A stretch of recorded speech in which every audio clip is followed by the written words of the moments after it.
Why it sucks to be a head gasket.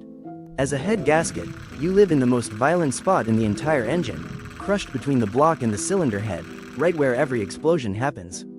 Every single minute, you're pounded by thousands of detonations, with temperatures shooting past 2,500 degrees Celsius. Your life is simple but brutal. Keep the combustion sealed, hold back coolant on one side, oil on the other, and never, ever let them meet. One mistake, just one tiny slip, and everything falls apart.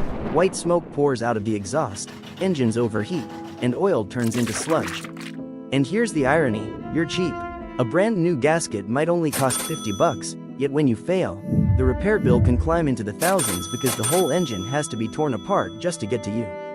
Drivers curse your name, mechanics call you blown, and everyone blames you, but nobody ever remembers the impossible job you were given in the first place.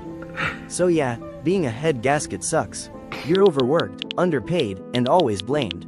You're the cheapest part that causes the most expensive disaster. And that's why it really sucks to be a head gasket.